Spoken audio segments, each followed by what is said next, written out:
को तो कहते हैं सब कि दलित थे, वाल्मीकि जी भी दलित थे, जैसे भारत के प्रधानमंत्री भी ओबीसी हैं। ये वैसी ही बात है।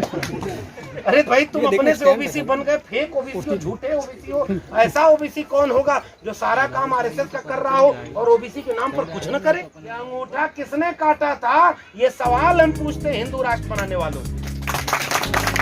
वो किसने काटा था और किस बात पर काटा था? शिक्षा के लिए। यही तो एकलव्य का स्थान। मैं फिर पूछूंगा कि राम पैदा कब हुए थे, राम का क्या इतिहास है। राम तो ऐसा देवता जिसका मंदिर में, अच्छा देखिए फिर आप लोग मुझे यहाँ इतना बुलवा देते हैं, वापस मुझे जाना है बुलडोजर वाले राज में। और अभी प्रोफेसर रतन लाल को जेल से छुड़वा के ला रहे हैं, तो बड़ा मुश्किल है, डर भी लगता है, क्योंकि ऐसा है जब आप क्या बिजली कटवा सकते हैं जेल में। संवैधानिक भाषा में तो संविधान में क्या लिखा है? SC, ST और OBC, schedule caste, schedule tribe और अदर बैकवर्ड क्लास। बैकवर्ड के लोगों के लिए कास्ट नहीं लिखा है, क्लास यानी वर्ग है वो। और ये जो एका बनी, ये किस नाम पर बनी कि भाई जो दलित समुदाय के भीतर जो सूचीबद्ध हुए, उसमें वे लोग थे जिन्हें इस आर्यावर्ते जम्बू द्वीपे भारत खंडे में मनुष्य ही नहीं समझा गया था, मंदिर नहीं जाने देते थे, पढ़ाई लिखाई नहीं करने देते थे। और आज वो नमूने कहते हैं हिंदुओं एकजुट हो जाओ। अरे पहले ये बताओ दलित हिंदू कैसे है? राम के नाम पर जय श्री राम बोल करके अभी आज तक इस देश में लिंचिंग हो रही है, लोगों को मारा जा रहा है। वो राम के नाम पर मारा जा रहा है, भगवान के नाम पर। अगर वाकई कोई राम होते तो सबसे पहले अवतार लेकर संहार किसका करते? जो उनके नाम पर हत्या करते।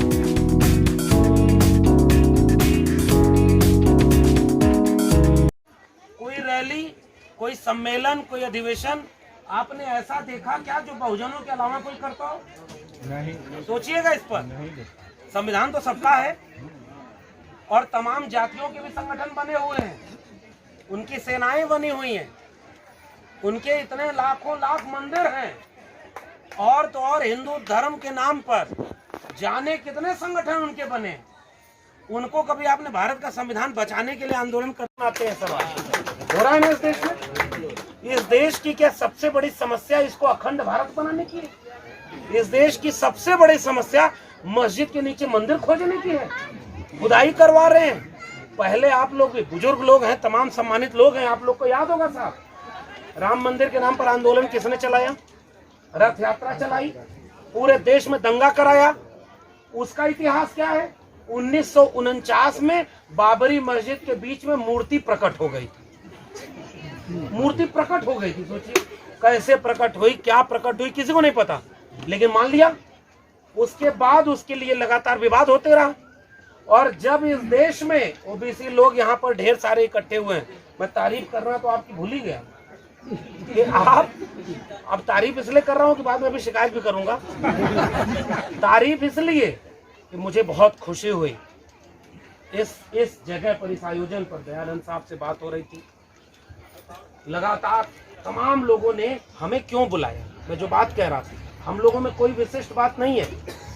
हमारा और आपका रिश्ता केवल ये है कि जो विचार, जो सपना, जो ख्वाब आपका है वही हमारा हो गया, इसलिए हमने एक रिश्ता बन गया। वरना बुलाना होता तो आप दिल्ली विश्वविद्यालय के एक टेम्परेरी प्रोफेसर को क्यों बुलाते, वाइस चांसलर को बुलाते। अगर डिग्री से बुलाना होता, डिग्री देख के तो नहीं बुलाया आपने। ये विचारों का रिश्ता है, जिसे आप जी रहे हैं उसे हम जी रहे हैं। जैसा भारत आप बनाना चाहते हैं वैसा हम बनाना चाहते हैं। लेकिन अच्छा क्या है इस कार्यक्रम में, बुद्ध, तथागत बुद्ध की याद में कार्यक्रम हो रहा है। तो तथागत बुद्ध ने जो शब्द दिया था वो आज भी मौजूद है, बहुजन। ये वहां से चला रहा है, बहुजन हिताय, बहुजन सुखाय। वो सारे लोगों के हित और सुख की बात करते हैं। तो आज जब एक पॉलिटिकल टर्मिनोलॉजी में हम उससे बात करते हैं, कॉन्स्टिट्यूशनल टर्मिनोलॉजी में बात करते हैं, संवैधानिक भाषा में, तो संविधान में क्या लिखा है? SC, ST और OBC, schedule caste, schedule tribe और अदर बैकवर्ड क्लास। बैकवर्ड के लोगों के लिए कास्ट नहीं लिखा है, क्लास यानी वर्ग है वो। और ये जो एका बनी, ये किस नाम पर बनी कि भाई जो दलित समुदाय के भीतर जो सूचीबद्ध हुए, उसमें वे लोग थे जिन्हें इस आर्यावर्ते जम्बू द्वीपे भारत खंडे में मनुष्य ही नहीं समझा गया था, मंदिर नहीं जाने देते थे, पढ़ाई लिखाई नहीं करने देते थे, और आज वो नमूने कहते हैं हिंदुओं एकजुट हो जाओ। अरे पहले ये बताओ दलित हिंदू कैसे है, ये सवाल है मेरा। अगर दलित हिंदू था तो मंदिर में जाने से किसने रोका? मुसलमानों रोका था क्या? दलित को सार्वजनिक जगह से पानी पीने से किसने रोका? मुसलमान रोकने आए थे क्या? ये किसने रोका? दलितों और महिलाओं को शिक्षा का अधिकार नहीं था, पढ़ने से किसने रोका? ये अंगूठा किसने काटा था? ये सवाल हम पूछते हैं हिंदू राष्ट्र बनाने वालों से। वो किसने काटा था अंगूठा और किस बात पर काटा था? शिक्षा के लिए। यही तो एकलव्य का कहानी। मैं इस एकलव्य की कहानी को मानता नहीं। देखिए सच बात ये, क्योंकि जब आप रावण को मानेंगे तो राम को भी मानना पड़ेगा। मैं फिर पूछूंगा कि राम पैदा कब हुए थे, राम का क्या इतिहास है? राम तो ऐसा देवता है जिसका मंदिर में, अच्छा देखिए फिर आप लोग मुझे यहाँ इतना बुलवा देते हैं, वापस मुझे जाना है बुलडोजर वाले राज में। और अभी प्रोफेसर रतन लाल को जेल से छुड़वा के ला रहे हैं, तो बड़ा मुश्किल है, डर भी लगता है, क्योंकि ऐसा है जब आपके यहाँ बिजली कटवा सकते हैं जेल में। लेकिन फिर भी जो सच है वो सच है। हम तो ये सवाल पूछ रहे ज्योतिबा फूले के रेफरेंस, हम तो अपने से तुम्हारी धार्मिक भावना हाथ करने के लिए नहीं बोल रहे। हम कह रहे हैं जिस बात का प्रमाण नहीं वो आस्था तुम्हारे लिए है, तुम उन्हें मानते हो। ऐसी आस्था है जिसके लिए तुम दंगा करके हत्या भी करते हो, और किया है तुमने। रथ यात्रा के नाम पर दंगा हुआ है और लोग मारे गए, और वो किसके नाम पर हुआ? राम के नाम पर। जय श्री राम बोल करके अभी आज तक इस देश में लिंचिंग हो रही है, लोगों को मारा जा रहा है ना, वो राम के नाम पर मारा जा रहा है, वो भगवान के नाम पर। अगर वाकई कोई राम होते तो सबसे पहले अवतार लेकर संहार किसका करते? जो उनके नाम पर हत्या कर रहा है। ये मेरी बात है। भगवान किसी भी धर्म का अगर तुम मानते हो तो भगवानों ने कहीं हिंसा हत्या की बात की थी क्या? आप उनके नाम पर कर रहे हो। इसलिए मेरा सवाल है कि वो जो पूरी एका की बात थी, राम की बात, तो जब राम को मानेंगे तो आपको रावण को मानना पड़ेगा। इसलिए मैं तो एकलव्य को नहीं मानता, लेकिन हाँ हम एकलव्य का इस्तेमाल क्यों करते हैं? क्योंकि तुमने कथा बनाई, तुमने महाभारत लिखा, तुमने लिखा किसी और कहने को तो कहते हैं सब कि दलित थे, वाल्मीकि जी भी दलित थे, जैसे भारत के प्रधानमंत्री भी ओबीसी हैं। ये वैसी ही बात है। अरे भाई तुम अपने से ओबीसी बन गए, फेक ओबीसी हो, झूठे ओबीसी हो। ऐसा ओबीसी कौन होगा जो सारा काम आरएसएस का कर रहा हो और ओबीसी के नाम पर कुछ न करे? मैं मध्य प्रदेश में खड़ा हूँ और मध्य प्रदेश के ओबीसी लोगों ने कल मध्य प्रदेश बंद किया था। ये हिंदू राष्ट्र वालों से पूछिए कि ओबीसी लोगों को क्यों अपना प्रदेश बंद करना पड़ा? क्योंकि उनका हक छीन रहे। 52% आबादी है ओबीसी की, मध्य प्रदेश में 52% आबादी। गणना कराई है तो बताओ ओबीसी हैं कहाँ? 14% रिजर्वेशन क्यों भाई? 50%, अच्छा 27% रिजर्वेशन देना था तो 27% रिजर्वेशन क्यों नहीं दिया मध्य प्रदेश में? क्योंकि उन्होंने कहा कि 50% की सीमा पार हो जाएगी, इसलिए मध्य प्रदेश में नहीं देंगे। आप लोग मध्य प्रदेश वाले जानते हैं, कोर्ट का आर्डर आया है, उसके खिलाफ आंदोलन हुआ है। अब एक बात सोचिए, अगर इस प्रदेश के 52% ओबीसी यानी आधी आबादी आपकी है, आप एक बार सड़क पर उतर कर उनसे पूछते कि तमिलनाडु इसी भारत का हिस्सा है कि नहीं जहां 69% रिजर्वेशन लागू है। ये आपका हक है भाई। इसी देश में एक राज्य में 69% रिजर्वेशन है और आपसे कह रहा है 50% से ऊपर नहीं देने देंगे। ये आपकी हकमारी हो रही है कि नहीं? और राज किसका है? हिंदुओं का है। ये मुसलमान तो नहीं छीन रहा ना। इसलिए हम जब बात करते हैं तो मिथकों की बात इसीलिए कर रहे हैं कि अब अगर तुमने ये कहानी लिखी भी तो उस कहानी में तुमने जो दलित पात्र बनाया उसका अंगूठा कटवाया। हम तो उसी रेफरेंस से कर रहे हैं। तुम्हारे राम की कथा में हम नहीं मानते उस कथा को, हम तो इतिहास को मानते हैं। क्योंकि जब बात हो तथागत बुद्ध की तो मेरे लिए बुद्ध का मतलब प्रज्ञाशील और करुणा है, सत्य व विवेक है, तर्क व विज्ञान है। मैं बुद्ध को इतना ही समझता हूँ, इससे ज्यादा मुझे बुद्ध समझ में नहीं आते, लेकिन इतना समझ में आते हैं कि उनका मूल्य था सत्य और अहिंसा। उनका मूल्य प्रज्ञा बुद्धि का है, तर्क और विवेक का है। और उस बुद्ध के सामने आप कभी भी देखिए, ये अलग बात है कि आज बुद्धिस्टों की स्थिति क्या है, ये अलग बात है। संघ बना है आपका ना, बाबा साहब का बनाया हुआ संगठन है ना, बुद्धिस्ट महासभा। बाबा साहब ने ये सारे सपने देखे जिस समय आरएसएस बना 1925 में, उसके 1 साल पहले बाबा साहब ने एक और संगठन बनाया था, समता सैनिक दल। यहाँ भी कुछ लोग हैं उसके। बाबा साहब का बनाए हुए तमाम संगठन, रिपब्लिक पार्टी ऑफ इंडिया से लेकर के तमाम संगठन, आज हम टुकड़ों में बिखरते गए और वो 1925 से एकजुट रहे, और आज देखिए पूरे देश में दंगा करा रहे, सारा संसाधन लूट रहे और पूरे देश पर राज कर रहे हैं। हम 90% लोग गुलाम की स्थिति में हो गए हैं और वो 10% लोग राज कर रहे हैं। इसकी एक बात तो यही है ना कि वो एकजुट रहे साहब। मैं इसका दूसरा पक्ष भी कहता हूँ, इसका अर्थ ये नहीं है कि वो बहुत महान लोग हैं, नहीं, उनका काम है लड़वाने का, वो काम आसान है। हमारा काम है जोड़ने का, जो काम मुश्किल होता है। इसलिए हमारी उनसे तुलना नहीं है। अभी 4 लोग यहाँ, इतने लोग शांति से बैठे हैं। किसी भी घर में, घर आप रहते हैं, 4 बर्तन रख दीजिए, आपस में टकराएगा, आवाज आएगी। यहाँ तो 4 अलग अलग समूह से लोग हैं। कोई दलित है, दलितों में सब दलित एक है क्या? कठिन सवाल है कि नहीं?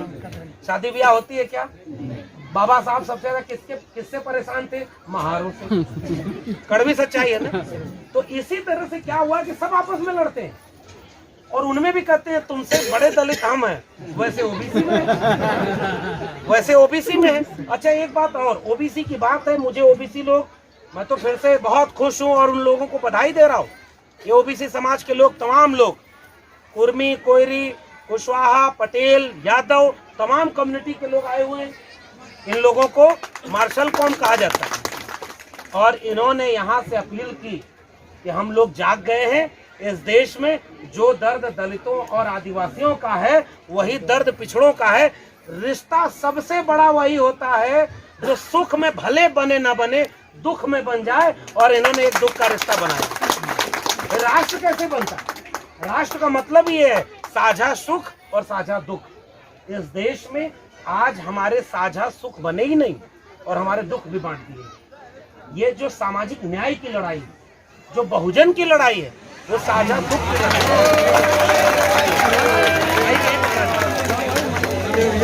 लगा भैया माइक।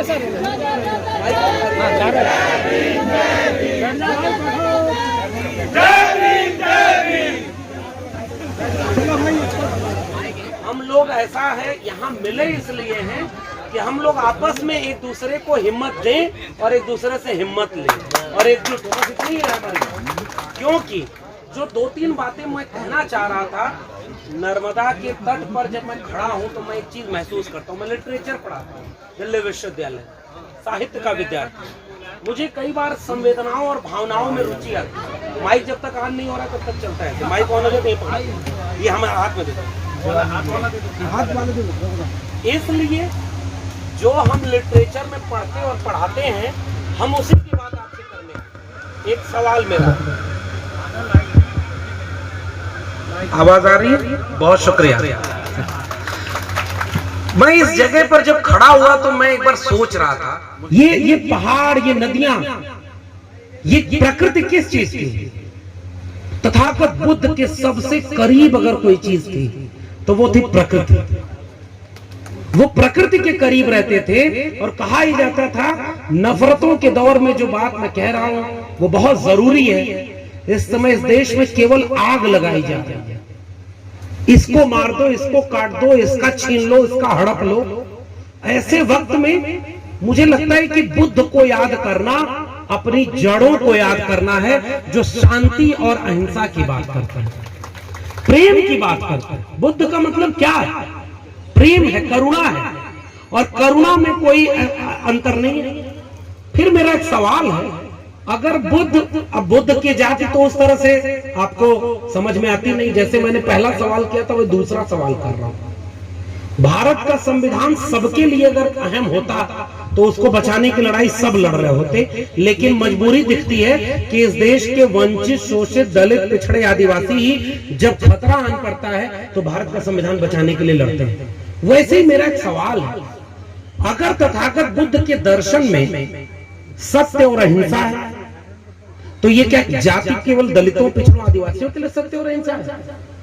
अगर प्रज्ञाशील करुणा है तो वो केवल बहुजनों के लिए है? अगर तथागत बुद्ध के दर्शन में तर्क विवेक वैज्ञानिकता है, तो क्या वो वंचितों शोषितों के लिए ही है? वो तो सबके लिए होती ना।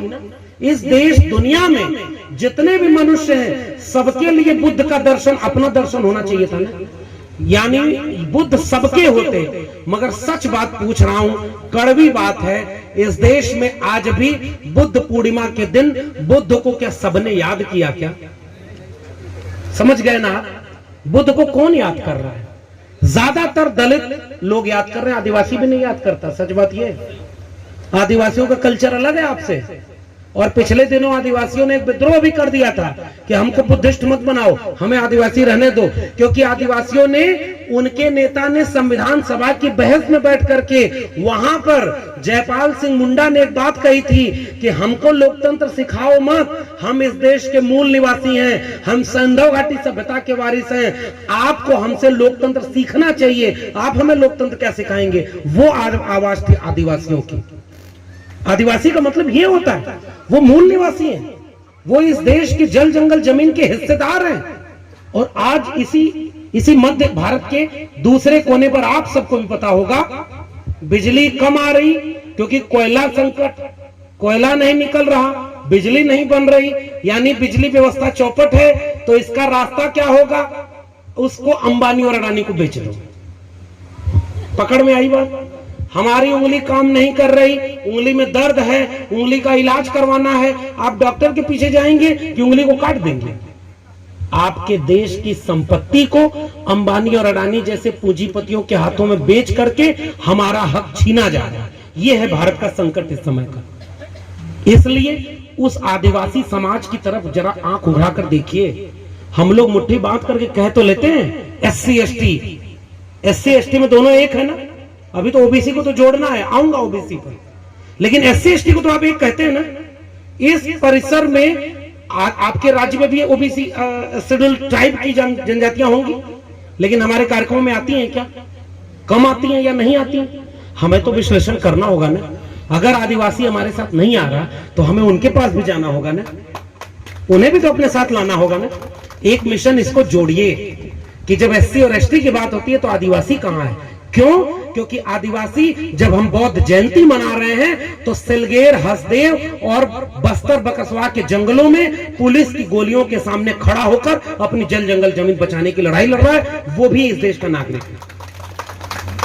इस मन से उसकी बात करनी चाहिए ना। हम लोग तो बहुत प्रिविलेज में हैं साहब, हम लोग तो बहुत सुख में हैं। मैं दिल्ली से चल के आया हूं, कार्यक्रम में आप इतना सम्मान दे रहे हैं, किसे बुरा लगेगा? मंच से भाषण दे रहे हैं, अभी वापस दिल्ली लौट जाएंगे। हमारी तो जिंदगी बहुत खुशहाल है फिलहाल तक, आगे क्या होगा पता नहीं। लेकिन इसी वक्त आदिवासियों की जिंदगी कैसी है ये हमें नहीं पता है, ये सच्ची बात है। और इसी मध्य भारत के दूसरे छोर पर आदिवासी लड़ रहे हैं। उसके बाद आइए ओबीसी पर। ओबीसी के साथ ये दूसरी बात है, हम लोग अक्सर, मैं ओबीसी हूं इसलिए एक भाषा बदल के प्रयोग करता हूं। मेरी बात से अगर आप असहमत हो तो मुझे बख्श दीजिएगा, लेकिन मेरी सलाह है और सवाल है।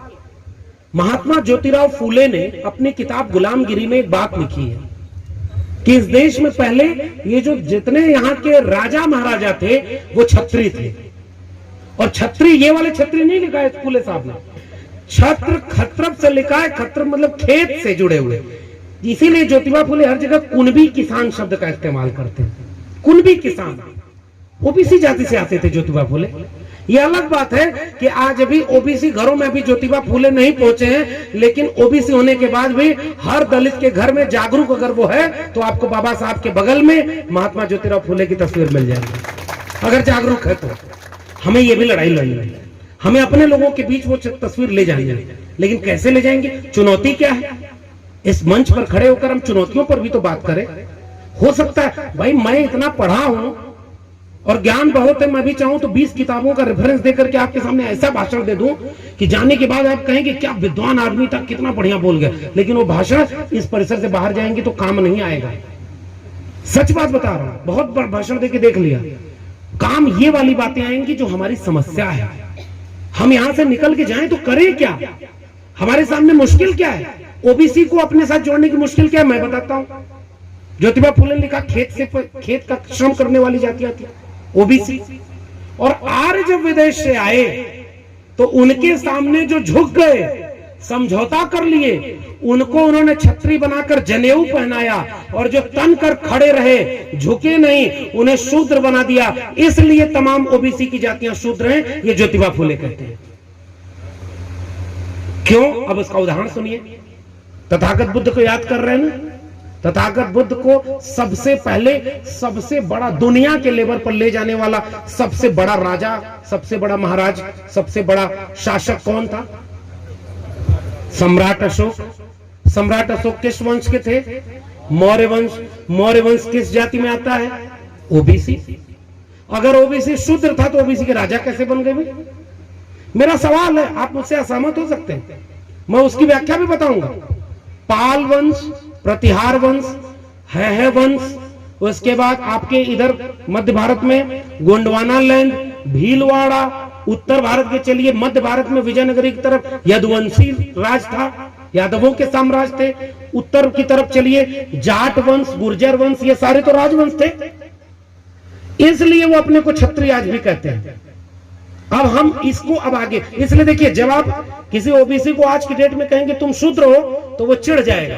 वो कहेगा कि हम राज घराने के हैं और तुम हमको शूद्र बनाने आए हो, दलितों से छिटक जाएगा। ये आज की चुनौती है, सच बात यह है, आप मानिए मत मानिए, क्योंकि इसकी वजह ऐतिहासिक है।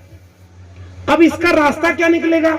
मेरा सवाल उस ओबीसी से पूछिएगा कि मान लिया कि मगध वंश तुम्हारा था, मौर्य वंश तुम्हारा था, मान लिया पाल, प्रतिहार, गुर्जर, चालुक्य, यदुवंशी, जाट, प्रतिहार, सारे वंश तुम्हारे थे, तुम बहुत बाहुबली थे, मार्शल कौन थे, फिर भी अगर तुम इतने ताकतवर थे तो भारत के आजाद होने के 75 साल बाद भी इस देश में अगर 100 सुप्रीम कोर्ट में जज बने होंगे तो 100 में से कितने ओबीसी बने? मेरा सवाल का जवाब दे दो।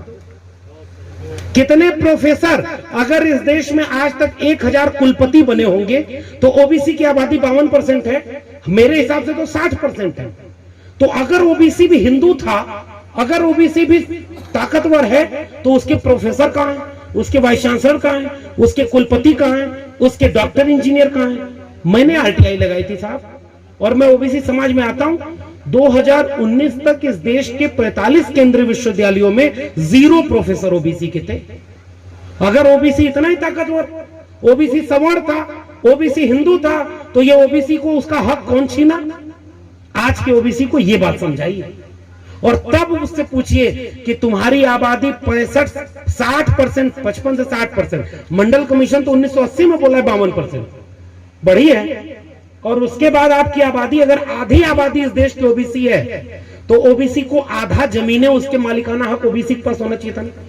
इस देश की संपत्ति का आधा हिस्सा ओबीसी के पास होना चाहिए था। इसलिए मेरा सुझाव मानिए, मेरा झगड़ा ये नहीं है कि ओबीसी अपने को शूद्र कहे या क्षत्रिय कहे। मेरी 2 सलाह है, अच्छी लगे तो मानिएगा। ओबीसी समाज के लोगों और दलित समाज के लोगों, हम वर्ण व्यवस्था मानते हैं क्या? हम ब्राह्मण, क्षत्रिय, वैश्य, शूद्र मानते हैं क्या? हम उसका विरोध करते हैं ना। हम तुलसी के रामराज्य को इसीलिए खारिज करते हैं क्योंकि वर्ण व्यवस्था पर आधारित था ना। हम कहते हैं कि गांधी भी वर्ण व्यवस्था को मानते हैं, इसलिए डॉक्टर अंबेडकर गांधी से लड़ते थे ना। ये सच्ची है ना। अगर हम वर्ण व्यवस्था को नहीं मानते तो इस ब्राह्मण, क्षत्रिय, वैश्य, शूद्र शब्द को क्यों प्रयोग करना? हम इसका तिरस्कार करते हैं क्योंकि शूद्र तो बाबा साहब ने कहीं नहीं कहा। झगड़ा खत्म हो जाएगा कि नहीं? जो ओबीसी अगर मार्शल कौम अपने को माने तो वो भी आहत नहीं होगा, क्योंकि साहब अगर आप किसी को चिढ़ाएंगे ना, किसी को, मान लीजिए कोई अपने को मान रहा है कि मैं हिंदू हूं और उसको आप कहेंगे शूद्र हो, इतना जल्दी समझ जाएगा क्या? अगर इतना जल्दी समझ जाता तो अब तक तो बाबा साहब का सपनों का भारत बुद्ध में भारत बन गया होता। समझते नहीं है लोग, हमें उसको समझाना पड़ेगा। हम क्या कर रहे हैं? चिढ़ा रहे हैं। आप एक बात बताइए, दलित समाज में क्या सारे लोग बुद्ध बाबा साहब का नाम लेने वाले कलावा नहीं पहनते? पूछिएगा, अपने आसपास देखिएगा। जैसे आज भी दलित समाज के सारे लोग जागरूक नहीं हुए ना। कहां सरकार है भाई? उत्तर प्रदेश में चलिए, मैं दिखाऊं कि दलित समाज में कितनी 4-6 जातियां ऐसी हैं जो सबसे आगे हिंदुत्व का झंडा लेके जा रही हैं मस्जिद के नीचे शिवलिंग खोजने। सच बात है, क्योंकि उनको भी, अब एक बात बताइए, अगर वो दलित हमसे दूर हो गया तो हम उसको चिढ़ाएंगे कि तू संघी है, तो अगली बार 2-4 को और लेके जाएगा। फिर क्या करना चाहिए? हमारे बाबा साहब ने, तथागत बुद्ध ने, हमारे बहुजन विचारकों ने क्या किया? आओ भाई बैठो, हम तुमसे संवाद करेंगे। आप क्या कर रहे हैं? कैंची लेके घूम रहे हैं, उसका कलावा काट दे, इसकी चुरकी काट दे। अरे चुरकी काट दोगे दोबारा चुरकी बढ़ाइए, कलावा काट दोगे दोबारा जाके बांध लेगा। आपको ये काम करना चाहिए साथियों, उसको प्रेम से समझाएं कि ये जो तुम हाथ में बांधे हो ये तुम्हारी बेड़ी है। क्यों? क्योंकि तुम अपना इतिहास पढ़ो, इसे बांध करके तुम्हें हिंदू तो बना लिया गया, लेकिन तुम्हें मस्जिद मंदिर में घुसने नहीं दिया, तुमको मस्जिद के खिलाफ इस्तेमाल किया, तुम्हारे लोगों को हिस्सेदारी नहीं मिली। और बताओ आज भी तुम्हें क्या हक मिला है? जब उसे संवाद करेंगे तो धीरे धीरे वो आपके पास आएगा, हम जोड़ पाएंगे लोगों को। यही तर्क हमें ओबीसी को जोड़ने के लिए भी समझाना चाहिए। ओबीसी समाज के लोगों, अपना इतिहास पढ़िए।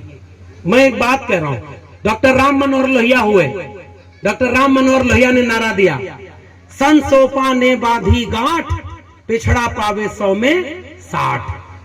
100 में 60 का नारा था डॉक्टर राम मनोहर लोहिया का। और उस नारे को आगे बढ़ा करके जो पिछड़े तबके तक शामिल था, मैं इतिहास बता रहा हूं और अब जोड़ रहा हूं, दलित और पिछड़े और आदिवासी एकजुट कैसे हैं, इसका इतिहास सुनिए। छत्रपति शाहू जी महाराज ओबीसी समाज से आते थे, कुर्मी समाज से थे, और वहां जाकर के उन्होंने 1902 में जाति जनगणना अपने दरबार में कराई और पाया कि 75 उच्च पदों में से 70-72 तो केवल ब्राह्मण बैठे हुए हैं। वैसे ही 50 मध्यम मार्गी पद जो उनके दरबार के अधिकारियों के थे, उसमें 50 में 45 केवल ब्राह्मण थे। फिर छत्रपति शाहू जी महाराज ने पता लगवाया कि ब्राह्मणों की आबादी कितनी है भाई, तो पता चला कि वही 2-4%। और पद कितना लिया है? 90 से 95%। फिर कहा यह समाज का ये दरबार चलेगा कैसे? जुलाई 1902 में छत्रपति शाहू जी महाराज ने इस देश में आरक्षण लागू किया। 50% आरक्षण गैर ब्राह्मण जातियों को देने वाले नायक का नाम है छत्रपति शाहू जी महाराज। उसमें सब शामिल थे, गैर ब्राह्मण आरक्षण था, यानी ओबीसी, एससी, एसटी सबको वो मिला था मौका, आरक्षण सबको मिला ना। दूसरा इतिहास, एक बहुत गंभीर बात बता रहा हूं, चूंकि वक्त बहुत कम है इसलिए 2-4 बातें कह के आपसे विदा लूंगा। 1930 में बिहार में एक संघ बना, त्रिवेणी संघ, और त्रिवेणी संघ के 3 नेता थे और तीनों ओबीसी थे, यादव, कुर्मी, कोयरी। यहां भी तमाम लोग आए हुए हैं, उस संगठनों के तमाम लोग आए हुए हैं। तीनों नेता ओबीसी थे। नाम क्या रखा? त्रिवेणी संघ। त्रिवेणी संघ बना करके जब वो काम करने गए तो उन्होंने उस नारा क्या दिया, ध्यान से समझिएगा, पुनर्जन्म और भाग्यवाद, इनसे निकला ब्राह्मणवाद। ओबीसी लोग ये नारा दे रहे हैं 1930 में। आप भी चिढ़ाते हैं, जो यहां वाले नहीं चिढ़ाते होंगे, मैं तो एक बात कह रहा हूं, जो आप चिढ़ाते हैं कि ओबीसी जिस दिन जाग जाए उस दिन क्रांति हो जाएगी। अरे मैं एक बात कहता हूं, ओबीसी अगर जिस दिन सांप्रदायिक हो गया, इस देश में हिंसा से कोई रोक पाएगा? हर दूसरा आदमी ओबीसी है। इसका मतलब क्या है? हर ओबीसी सांप्रदायिक नहीं है।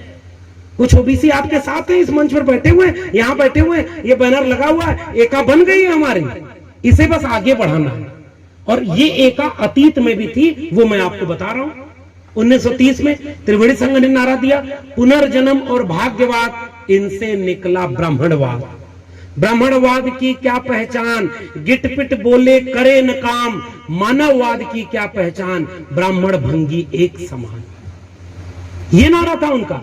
और उसके बाद क्या, उस त्रिवेणी संघ के आगे जाकर के क्या हुआ, उसी में एक शिवदयाल सिंह चौरसिया थे। शिवदयाल सिंह चौरसिया जाति से आते थे, पनवाड़ी जाति ओबीसी में आती। वो एक संगठन बनाए थे, आदि हिंदू सभा। और जब ब्राह्मणों के पास गए कि मैंने आदि हिंदू सभा बनाया, आप भी इसकी मेंबरशिप ले लो, तो ब्राह्मणों ने कहा कि हम तो आर्य हैं, ब्राह्मण तो हिंदू थोड़े ही हैं।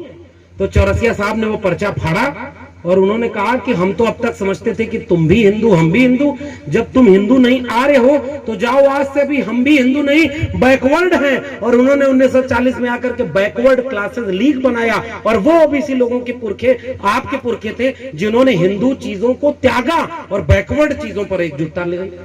और उस एकजुटता ने 1948 में लखनऊ में अधिवेशन कराया, backward classes league, depress classes league ने।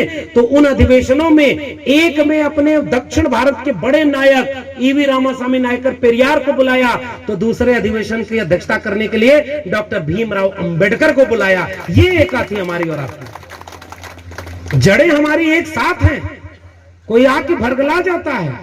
और उसके बाद क्या हुआ, फिर उत्तर प्रदेश में एक संगठन बना था समाज दल, महामना रामस्वरूप वर्मा का, और दूसरा संगठन बना था शोषित दल बाबू जगदेव प्रसाद कुशवाहा का। जगदेव बाबू और रामस्वरूप वर्मा इन दोनों ने मिलकर के नारे को आगे बढ़ाया। जो नारा था ओबीसी लोगों, ध्यान से इस नारे को समझिएगा, सन सोपा ने बांधी गांठ, पिछड़ा पावे 100 में 60। उस नारे को आगे बढ़ाने वाले लोग ओबीसी थे। शोषित समाज दल, त्रिवेणी संघ के बाद अर्जक संघ। अर्जक संघ का मतलब समझते हैं, जो अर्जित करके खाता है, जो श्रम से खाता है, अर्जित करके खाता है, वो अर्जक है। जो अर्जन करके नहीं खाता वो अनर्जक है। उसी को एक दूसरे ओबीसी जो हरियाणा में हुए थे, चौधरी छोटू राम, वो आसान भाषा में क्या कहते थे, जो 90% लोग हैं वो कौन है, कमेरा, जो कर्म करके खाते हैं, कम मेहनत करके खाते हैं। और 10% कौन है, लुटेरा, जो हमारे 90% का हक लूट करके खाते हैं। इतनी आसान भाषा में उन्होंने समझाया। तो हम इसीलिए शुरू में एक निवेदन किए थे, अगर विवाद नहीं सुलझ रहा है तो वर्ण व्यवस्था के ब्राह्मण क्षत्रिय वैश्य शूद्र शब्द को ही लात मारिए। आइए उस नारे को याद करें, जब उन्होंने कहा सन सोपा ने बांधी गांठ, पिछड़ा पावे 100 में 60, तो पिछड़े की लड़ाई को बहुजनों से जोड़कर उस तमाम बहुजन लोगों ने नारा दिया कि 100 में 90 शोषित हैं। शोषितों ने ललकारा है, धन धरती और राजपाट में 90 भाग हमारा है। यही तो बहुजन एका थे साहब। अब बताइए, कोई विवाद रह जाएगा क्या? क्या कोई ओबीसी छिटकेगा क्या कि नहीं हम अब 90 में नहीं? ओबीसी आपके पास आएगा, दलित आपके पास आएगा, अर्जक उसको कहिए, उसको कमेरा कहिए, उसको श्रमजीवी कहिए, जिसमें वो खुश है उसको खुश रहने दीजिए। क्योंकि आज बहुत कठिन समय है। मैं आपसे निवेदन कर रहा हूं, बस हम आप अगर समझाने में फेल हुए ना, तो हिंदू राष्ट्र वाले हमारे गली मोहल्ले में घूम रहे हैं, हमारे बीच के लोगों को उठाकर ले जा रहे हैं, उनसे दंगा करवा रहे हैं, उनको मस्जिद के सामने कलम और किताब पकड़ने की उम्र में त्रिशूल और तलवार लहरा रहे हैं। कहां गया बुद्ध का भारत? कहां गया बाबा साहब के सपनों का भारत? क्या बाबा साहब के सपनों के भारत में सांप्रदायिक हिंसा थी? हम अपने लोगों को प्रेम से समझाएं। तब उन्होंने कहा कि 100 में 90 शोषित है। ध्यान से इस नारे को समझिएगा, इसी में पूरा पैगाम है। 90 भाग हमारा है, 10 का शासन 90 पर नहीं चलेगा, नहीं चलेगा। 2 बातें हैं मोटी मोटी, हमें चाहिए इज्जत रोटी, मिटे गरीबी और अमीरी, मिटे चाकरी और मजबूरी। जो जमीन को जोते बोए वो जमीन का मालिक होए। राष्ट्रपति हो या भंगी की संतान, सबको शिक्षा एक समान। शिक्षा पर जो खर्चा हो बजट का 10वां हिस्सा हो। सबको शिक्षा सबको काम, वरना होगी नींद हराम। और सबको शिक्षा दे न सके जो, वो सरकार निकम्मी है। और जो सरकार निकम्मी है वो सरकार, यही तो हमारी लड़ाई है साहब। इतनी सी तो लड़ाई है, शिक्षा की लड़ाई हमारी है। मैं विश्वविद्यालय में पढ़ाता हूं, मैं जानता हूं कि तथागत बुद्ध की बुद्ध वंदना आपके सामने हुई, नहीं समझ में आई होगी, लेकिन हमारी श्रद्धा हम सर झुका के बोलते हैं। इसी तरह से अगर हमारे सामने चुनौती है कि बाबा साहब की बात इतनी आसान भाषा में अगर हम लोगों तक नहीं पहुंचा पा रहे, तो गलती हमारी है।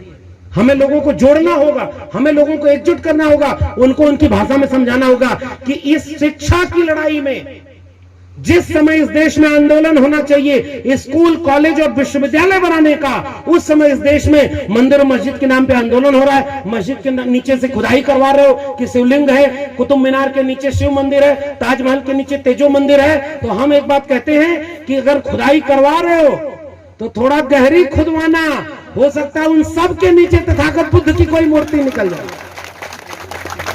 भाई देखो, हम खुदाई उदाई के पक्ष में नहीं है, जो जहां जैसे रहने दो ना भाई। अरे उनके बच्चों की शिक्षा बर्बाद हो रही है, दंगाई बनाया जा रहा है। शिक्षा के लिए लड़ो, आओ लड़ाई लड़ते हैं। स्कूल आपके यहाँ बर्बाद हो गए कि नहीं, हमको बताइए। सारे सरकारी स्कूल बर्बाद हो गए, वहां पढ़ाई नहीं हो रही, लाख रुपए फीस हो गई, नई शिक्षा नीति लागू हो गई है। शिक्षा में जिसके, अभी एक बच्ची आई थी हमसे मिलने, कि हमें आगे पढ़ाई करनी है। क्यों भाई दिल्ली जाना है? क्योंकि पता है कि दिल्ली विश्वविद्यालय एक बड़ा विश्वविद्यालय है, सरकारी विश्वविद्यालय है, वहां से पढ़ेंगे तो आगे फ्यूचर होगा। कितने बच्चे ये सपना देख पाते हैं? इस सपने की कीमत समझिए। हम भी आजमगढ़ के एक इलाके में ऐसे ही गाय भैंस चराया करते थे।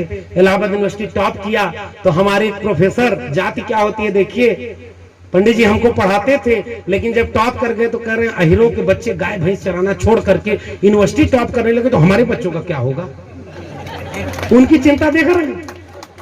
ओबीसी के लोगों जाति ये होती है। कर्पूरी ठाकुर नाई समाज से आते थे, बिहार के मुख्यमंत्री थे, और उसी दौर में उत्तर प्रदेश के मुख्यमंत्री थे राम नरेश यादव।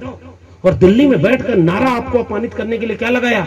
दिल्ली से चमड़ा भेजा संदेश, बार बनावे कर्पूरी और भैंस चरावे राम नरेश। अगर ओबीसी हिंदू था तो ओबीसी का अपमान किसने किया रे भाई? मुसलमानों ने किया, दलितों ने किया? ये सारे उन लोगों ने किया जो अपनी किताबों में लिखते हैं कि हम मुख से पैदा हुए थे, हम भुजाओं से पैदा हुए थे। नहीं तो ये नारा, ओबीसी का अपमान किसने किया? अभी उत्तर प्रदेश में एक मुख्यमंत्री थे, जब उनकी कुर्सी चली गई तो उनके घर को गंगा जल से धुलवाया। किसने धुलवाया? ओबीसी अछूत है तुम्हारे लिए। इसलिए हम आपको समझाने आए। ओबीसी समाज के लोगों, इस बात को लोगों को समझाना होगा कि कैसे गुलामी से मुक्त होना है। पंडित जी को अपने बच्चों की चिंता है। एक बार पंडित जी के साथ उनका बच्चा चला गया, 2-3 कहानियां सुना के बात खत्म कर रहा हूं। मुझे उम्मीद है कि इसी से हो सकता है कोई बात समझ में आए। बहुत दार्शनिक बात करूंगा, बड़ी बड़ी बात करूंगा। एक बार अवध का किसान आंदोलन हो रहा था साहब। अवध के किसान आंदोलन में 2 लोगों को बुलाया गया। एक गांधी को बुलाया गया था। गांधी से हमारी तमाम असहमतियां हैं, बाबा साहब ने सब बता दिया है गांधी की दिक्कत क्या थी। लेकिन बात यह है कि जो गांधी को गोली मारने वाले हैं, सबसे ज्यादा दिक्कत तो हमें उनसे है जो आज इसे हिंदू राष्ट्र बनाने वाले। हमारे बाबा साहब ने गांधी से असहमत होने के बाद भी जान नहीं ली, पूना पैक्ट कर लिया कि उनकी जान बची रहे। और आज इस देश में हिंदू बनाने वाले वो हैं जो गांधी को गोली मारे हैं। उनमें और उनमें अंतर है ये। तो वहां गांधी को बुलाया, टैगोर को बुलाया। टैगोर को पता है, दाढ़ी रखते थे, सफेद कपड़ा पहनते थे, बहुत विद्वान आदमी थे। किसानों का सम्मेलन हो रहा था, दोनों भाषण देके चले गए। तो किसानों से पूछा गया कि वो जो सफेद दाढ़ी वाले बाबा थे, सफेद कुर्ता पजामा वाले, तो कहे हाँ वो तो बड़े बड़े बड़े व्यक्ति थे, बहुत पढ़े लिखे, बहुत विद्वान। तो कहा कि क्या बोले? तो कहे नहीं, पहले पूछे कैसा बोले? कहा बहुत अच्छा बोले। कहे क्या बोले? कहे इतना बड़ा आदमी बोलेगा तो कुछ समझ में आएगा। उसके बाद फिर पूछे कि अच्छा ये जो गांधी है, गांधी की एक ताकत थी, गांधी की ताकत पे तो बात करनी चाहिए ना। कहा कि ये धोती वाला जो बाबा था ये कैसा बोला? तो कहा ये तो अपनी तरह दिख रहा था, हमारी भाषा में बोल रहा था, ये बात ये बात ये बात यही उसने बोला है। ये फर्क है टैगोर और गांधी में। टैगोर उनकी भाषा में नहीं बात कर रहे थे, गांधी उनकी भाषा में बात कर रहे थे। जैसे बाबा साहब हमारी भाषा में बात करके गए। उससे भी बड़ा इतिहास ये है कि तथागत बुद्ध आम जनता की भाषा में बोल करके और लिखवा कर गए हैं, वो भाषा जो आज तक पढ़ी नहीं जा पा रही है, जितना ग्रंथ पाली और प्राकृत में तथागत बुद्ध के उपदेशों का लिख दिया गया, वो जनता की भाषा थी। इसलिए निवेदन मेरा है, हमें ऐसी भाषा चुननी है साथियों जिससे हम लोगों को जोड़ पाए, हम लोगों को एक पास ले आ पाए। समाजवादी आंदोलन का इतिहास रहा है, दवा पढ़ाई मुफ्ती हो, रोटी कपड़ा सस्ती हो, दवा पढ़ाई मुफ्ती हो। समाजवाद और अंबेडकरवाद दो चीज नहीं है भाई। ये जो बैनर साथ में लगा है ना, ये संयुक्त मंच बन गया ना। हमारी इतिहास, हमारी लड़ाई सब संयुक्त है। दवा पढ़ाई सस्ती हो, दवा पढ़ाई मुफ्ती हो, रोटी कपड़ा सस्ती हो, ये हमारी लड़ाई थी समाजवादी आंदोलन की। और उस समाजवादी आंदोलन ने जब मंडल कमीशन की लड़ाई लगी, समाजवादी नेता शरद यादव जी के चाहने वाले लोग हमसे मिले। शरद यादव ने उस जमाने में मंडल रथ निकाला था, जिस जमाने में इस देश के दंगाई रथ यात्रा निकाल करके दंगा कर रहे थे, उस समय शरद यादव मंडल कमीशन के लड़ रहे थे। लेकिन उसी लड़ाई में बाबा साहब को फिर से राजनीतिक रूप से खड़ा करने वाला एक और नायक उभरा था, मान्यवर कांशीराम, जो मंडल कमीशन की लड़ाई में साथ खड़ा था। सैकड़ों रैलियां मान्यवर कांशीराम ने मंडल कमीशन को लागू कराने के लिए की। ओबीसी को हक मिल रहा था ना मंडल से, दलित को तो मिल भी नहीं रहा था, लेकिन लड़ाई कौन लड़ रहा था? दलित खड़े थे। अभी नीट में आरक्षण नहीं था ना, मेडिकल कोटे में, मेडिकल कोटे में आरक्षण नहीं था ओबीसी को, दलित को था। फिर भी हमने ट्विटर पर जब ट्रेंड चलाया कि ओबीसी समाज को उसका हक मिलना चाहिए, तो जितने हमारे दलित जागरूक थे वो सब हमारे साथ खड़े थे कि नीट में ओबीसी का आरक्षण मिलना चाहिए। हमारी एका बनी है साहब।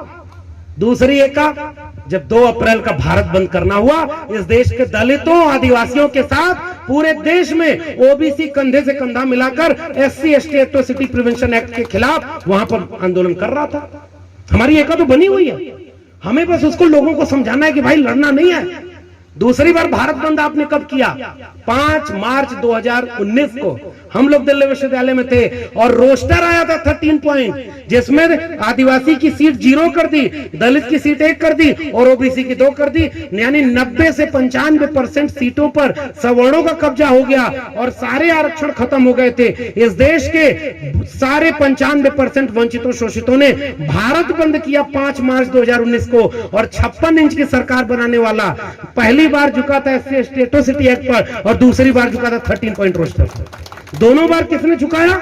हमने झुकाया। कब झुकाया? जब 90% एकजुट हो गए। यही पैगाम है मेरा। हम जब जब आपस में लड़ेंगे, हमारी लड़ाई का फायदा, 2 बिल्लियां थीं, एक रोटी मिल गई, उसको लेके बैठी। बिल्लियों के मन में आया कि लोकतंत्र के ढंग से बंटवारा होना चाहिए। दोनों झगड़ा करने लगी कि नहीं तुम्हारे में ज्यादा, वो बोली तुम्हारे में ज्यादा। फिर बीच में एक आया बंदर। बंदर ने कहा मैं न्याय करूंगा। मैं तराजू लेके आया और तोड़ते गया, इसमें रोटी ज्यादा तो थोड़ी तोड़ के खा ली। फिर इसमें देखा कि इसमें ज्यादा हो गई, थोड़ी इसमें से तोड़ के खा ली। सबने सुना ये कहानी। और बंदर न्याय करते करते सारी रोटी खा गया और कहा देखो मेरा न्याय, तुम भी बराबर के भूखे, ये भी बराबर की भूखी, हमने सबका न्याय कर दिया। जब जब इस देश में दलित पिछड़े आदिवासी आपस में लड़ेंगे, दलित दलित से लड़ेगा, ओबीसी ओबीसी से लड़ेगा, ऐसे ही कोई बंदर आएगा और हमारी हिस्से की रोटी छीन कर खा जाएगा और हम आपस में लड़ते रह जाएंगे। हमारी रोटी की लड़ाई है, हमारी शिक्षा की लड़ाई है। और उस शिक्षा को बदनाम कौन कर रहा है? पंडित जी वाला किस्सा सुना के बात खत्म करूंगा। थोड़ा बहुत तो हंसी मजाक होना चाहिए, व्यंग करना चाहिए। हमारे हालत प्रोफेसर रतनलाल ने व्यंग कर दिया तो जेल में डाल दिया सर। आप लोग इतनी हिम्मत देते हैं, इतना अच्छा मौसम है, बिजली भी इम्तिहान ली, बिजली वालों को भी लगा कि हो सकता है डर के पानी से भीग के चले जाएंगे सब, ये सब भीग के यहीं खड़े हैं, फिर से बिजली आ गई और देखो हम लड़ रहे हैं। तो पंडित जी अपने बच्चे के साथ गए, बच्चा साथ में था साहब, और किसी के घर गए, शूद्र था कोई, उस समय का शूद्र, आज के समय में बहुजन कह लो, वंचित शोषित कह लो, कुछ भी कह लो। तो उसके माँ बाप कहे कि हमारे बच्चे को नौकरी नहीं मिल रही पंडित जी। तो वो पंडित जी कहे कि इसका जो है शनि ठीक नहीं, राहु ठीक नहीं, केतु ठीक नहीं। तो कहा ग्रह दशा खराब है। कहा कैसे ठीक होगी? कहा हवन कराना पड़ेगा। कहे कितना खर्चा आएगा? इतना खर्चा आएगा। और उसके बाद उसको कहा कि आप अगले महीने हवन कराना, हम आएंगे, नौकरी मिल जाएगी। तो बेटे के साथ जब पंडित जी घर लौटे तो बेटा पंडित जी से पूछा कि वो जो फलाने हैं उनके बेटे को नौकरी नहीं मिली, तो एक बार मेरी भी जन्म पत्र देख लो, क्यों मेरी नौकरी नहीं मिल रही है? तो पंडित जी नाराज होकर बोले चुप रहो मूर्ख, तुम्हें नौकरी इसलिए नहीं मिल रही कि भारत में आरक्षण लागू है। अंतर समझ गए? उनको नौकरी नहीं मिल रही क्योंकि हवन कराना है, ग्रह दशा ठीक नहीं है, और अपने बेटे को कह रहे हैं कि आरक्षण नहीं है। इस देश में आरक्षण को गालियां कितनी दी गई हम आप जानते हैं। ओबीसी को आरक्षण मिला है, ओबीसी समाज के लोगों, आपको पता होगा, इसी मध्य प्रदेश में ओबीसी का आरक्षण छीन लिया। कह रहे हो 27% नहीं दे रहे, तो आपके आरक्षण को गाली किसने दी? उन लोगों ने जिनकी आबादी का पता ही नहीं और 10% सुदामा कोटे का आरक्षण ईडब्ल्यूएस लेके बैठ गए, वो लोग हमारे सामने खड़े हुए। भाई ईडब्ल्यूएस आरक्षण कैसे मिल गए? तो आरक्षण के कॉन्सेप्ट को विनाश करने वाला है। आरक्षण गरीबी उन्मूलन कार्यक्रम है क्या? आरक्षण प्रतिनिधित्व का मामला था। इसलिए मैं आपको पहली बात जो बोला था वही बात खत्म कर रहा हूं। हमारे सामने बहुत बड़े बड़े खतरे हैं। हमारा देश लुट रहा है। भले हमको लगे कि हम बचा लेंगे, नहीं बचेगा, लेकिन बचाने के लिए पहली लड़ाई मानसिक गुलामी की लड़ाई। एक आदमी खजूर पे पेड़ पर चढ़ गया, ऊपर से देखा तो डर लगने लगा कि नीचे कैसे उतरेंगे। तो वहां से कहा हनुमान जी अगर नीचे उतर गया सही सलामत तो 1 किलो लड्डू चढ़ाऊंगा। आधा दूर आया, कहा हनुमान जी आजकल कोरोना में नौकरी चली गई, बिजनेस ठप हो गया है, आधा किलो लड्डू चढ़ाऊंगा, उसी में खुश हो लीजिएगा। थोड़ा और नीचे आया तो कहा हनुमान जी आपके यहाँ लड्डू बहुत चढ़ता होगा, मैं पाव भर लड्डू चढ़ाऊंगा 250 ग्राम, खुश हो जाइएगा। नीचे जमीन पर करते करते उतरा, कान पकड़कर उठक बैठक किया कि हनुमान जी आप तो भगवान हो, सब जानते हो, आज से न पेड़ पर चढ़ूंगा और लड्डू चढ़ाऊंगा। यही तर्क है, इतना सा ही तर्क। हमें उनका अपमान नहीं करना। उनके देवी देवता उनके मंदिर, उनकी मस्जिद, वो सब तुम अपने लेकर रखो, क्योंकि हमें उसकी जरूरत ही नहीं है साहब। हमें जरूरत है स्कूल, कॉलेज और विश्वविद्यालय की, हमें जरूरत है भारत के संविधान की। क्यों? क्योंकि हमारी लड़ाई, तथागत बुद्ध की लड़ाई तर्क, विवेक, प्रतीत समुत्पाद का जिक्र किया था मैडम ने कि तर्क और विवेक, वैज्ञानिकता का दर्शन का नाम है बुद्धिज्म। दुनिया में सबसे पहला दार्शनिक विचारक जो तर्क विज्ञान की बात करता है उसका नाम है तथागत बुद्ध। जो तर्क की बात करता है, जो मनुष्य को बराबर मानता है, तो वो मशाल तो हमारी वहां से चली और वो मशाल आगे बढ़ी कबीर साहब की बात। बाबा साहब ने पहला वैचारिक गुरु बनाया था तथागत बुद्ध को, और दूसरा वैचारिक गुरु कबीर को। यही बात खत्म करूंगा। कबीर साहब ने क्या लिखा? काकर पाथर जोर के मस्जिद लई चनाए, ताचड़ मुल्ला बाग दे क्या बहरा हुआ खुदाए। पाथर पूजे हर मिले तो मैं पूजू पहाड़, ताते ये चाकी भली पीस खाए संसार। अरे इन दोनों राह न पाई, हिंदुन की हिंदुआई देखी, तुर्कन की तुर्काई, अरे इन दोनों राह न पाई। ये विचार है ना, ये दोनों भटके हुए साहब। ये क्या करे? कबीर साहब ने क्या कहा? तू मेरा तेरा मनवा कैसे एक होई रे। मैं कहता आंखन की देखी, तू कहता कागज की लेखी। मैं चाहता सुलझावन हारी, तू देता उलझाई रे। मेरा तेरा मनवा कैसे एक होई रे। हमारी लड़ाई आंख के देखने की लड़ाई है। हम लोग किसी धर्म की किताब के मानने वाले लोग नहीं है। हमको जो आंख से दिखता है, यही तथागत बुद्ध ने कहा था कि उनसे जब उनके भक्तों ने पूछा कि सच क्या है, तो बुद्ध ने कहा किसी बड़ी किताब में लिखा हो तो सच मत मान लेना, किसी बड़े व्यक्ति ने कहा हो तो भी सच मत मान लेना, ढेर सारे लोग जिसे कहते हो उसे भी सच मत मान लेना। जो तुम्हें सच लगे उसे सच मानना।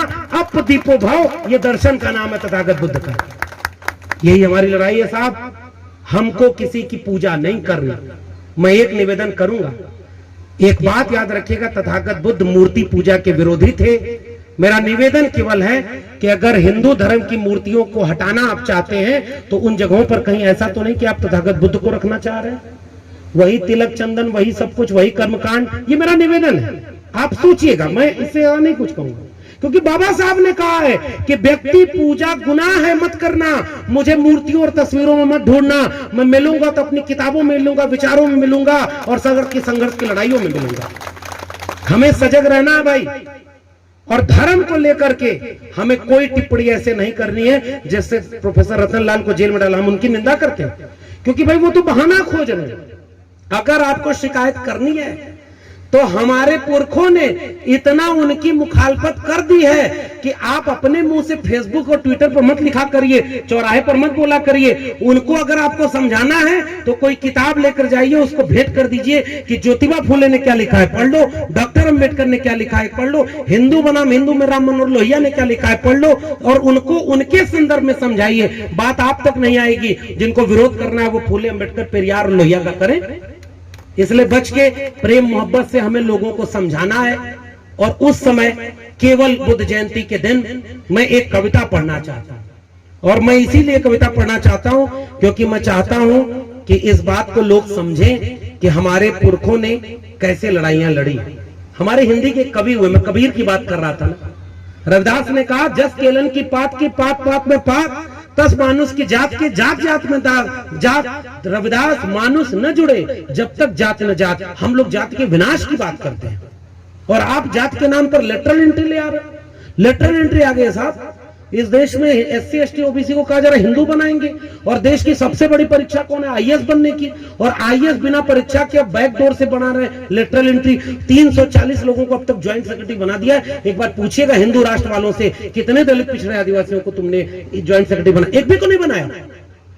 लेटरल एंट्री प्रोफेसर में ला रहे हैं। नई शिक्षा नीति में शिक्षा बेच दी, स्कूल कॉलेज बेच दिया, और प्राइवेट हाथों में जाकर देखिए अशोका गलगोटिया यूनिवर्सिटी बनी है, वहां लाखों लाख रुपए फीस है, वहां कोई रिजर्वेशन लागू नहीं। तो हमारा आपका तो हक ही नहीं, और हम आपस में ही लड़ते रहे कि तुम बड़े कि हम बड़े, SC हमारा हक मार रहा है, दलित हमारा मार रहा है। अरे भाई नहीं, ये हम दोनों आपस में लड़ रहे हैं और हमारा सारा हक कोई और मार रहा है, जो पूरे देश को अंबानी और अडानी के हाथों बेच रहा है। नारा लगाया था उसने, वो भी कहता है अपने को OBC है, खुद ही अपने को OBC बना लिया। उसने नारा लगाया कि वो बेच रहे हैं भारत को, मैं चैन से कैसे सो जाऊं, सौगंध मुझे इस मिट्टी की, मैं देश नहीं बिकने दूंगा। और जब प्रधानमंत्री बन गया तो रेल बेच दिया, सेल बेच दिया, भेल बेच दिया, बैंक बेच दिया, शिक्षा बेच दी, सब कुछ बेच दिया और अभी बेचे जा रहा है। और इसके बाद क्या होगा उसकी कोई गलती भी नहीं, क्योंकि पहले ही बोल चुका है मेरा क्या है जी, मैं तो फकीर आदमी हूं, झोला लेके चल दूंगा किसी दिन। हमारे आपके बच्चों का भविष्य क्या होगा भाई, हमें अपनी चिंता करनी ना। हमारे पुरखों ने थोड़ी बहुत लड़ाई लड़ी तो हमें ये सब जमीन सौंप के गए हैं, ये आखिरी बात है मेरी।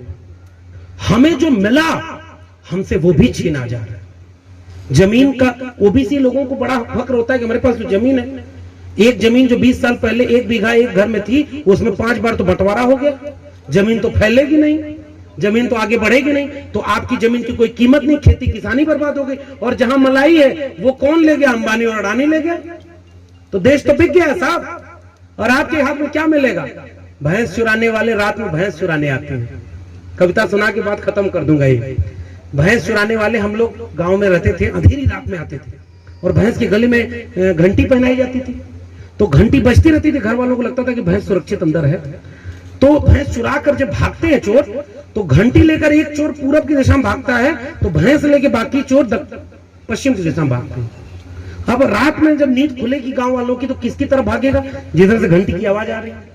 पूरी रात दौड़ रहे हैं, चोर भागे जा रहा है और भागते भागते चोर अंत में घंटी फेंक करके चला गया। गांव वाले वहां पहुंचे तो हाथ में क्या आया, घंटी, और दूसरी दिशा में चोर भैंस लेकर के चुरा ले गए।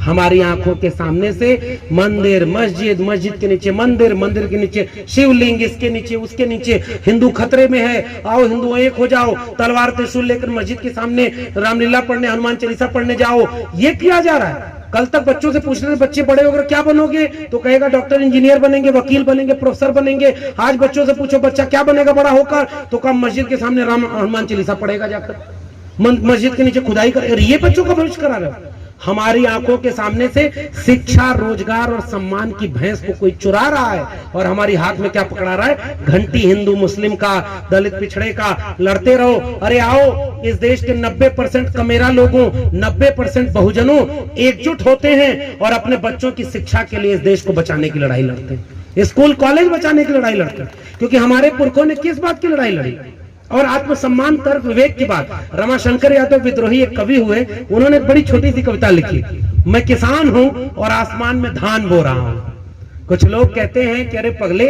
आसमान में धान नहीं उगा करता। तो मैं कहता हूं पगले, जब जमीन पर भगवान उग सकता है तो आसमान में धान क्यों नहीं उग सकता। लोग कहते हैं कि अरे पगले, जमीन पर भगवान, आसमान में धान नहीं उगता। तो मैं कहता हूं अरे पगले, जब जमीन पर भगवान उग सकता है तो आसमान में धान भी उग सकता है। और अब तो इन दोनों में से एक होकर रहेगा, या तो जमीन से भगवान उखड़ेगा या आसमान में धान जमेगा। ये हमारी विरासत है, तर्क विवेक की विरासत है। हमें किसी के खिलाफ त्रिशूल तलवार लेके नहीं जाना भाई। उनके देवी देवता किसी के हाथ में तलवार, फरसा, कुल्हाड़ी, हमारे बुद्ध के हाथ में शांति, हमारे फूले, अंबेडकर, पेरियार, लोहिया के हाथ में कलम और किताब। हमारा हथियार है कलम और किताब, उनका हथियार है त्रिशूल और तलवार। त्रिशूल और तलवार के दौर में आइए अपने बच्चों के भविष्य के लिए, कि कल जब वो बच्चे पूछें कि तुम्हारी आंखों के सामने शिक्षा बर्बाद कर रहे थे, आरक्षण को खत्म कर दिया, जब सारी सरकारी चीजें बिक जाएंगी तो आरक्षण लेंगे कहां आप। तो एक आरक्षण बर्बाद हो गया, भारत का संविधान खत्म हो गया, शिक्षा रोजगार खत्म हो गया। और वो बच्चे आपसे पूछेंगे 25-50 साल बाद कि तब आप क्या कर रहे थे। मैं गर्व से कहूंगा कि नर्मदा के किनारे पुराने बुद्धिस्ट स्थल के बगल में एक बुद्ध जयंती मनाई जा रही थी, जहां भारत के संविधान को बचाने के लिए कुछ जुनूनी लोग हमें भी आमंत्रित किए थे। हम तुम्हारे भविष्य को बचाने के लिए लड़ाई लड़ रहे थे। अगर हम नहीं बचा पाए तो हम आने वाली पीढ़ियों से आंख नहीं मिला पाएंगे। आपने मुझे सम्मान दिया, प्रेम दिया, मैं इसे अपने सर पर रख करके वापस जा रहा हूं। और जब भी मौका मिलेगा फिर आपके बीच में आएंगे। इस लड़ाई को हम आपसे हिम्मत लेकर जा रहे हैं। आप हमसे निवेदन लेकर जाइए कि थोड़ा सा नाक छोटी करें, दिल बड़ा करें।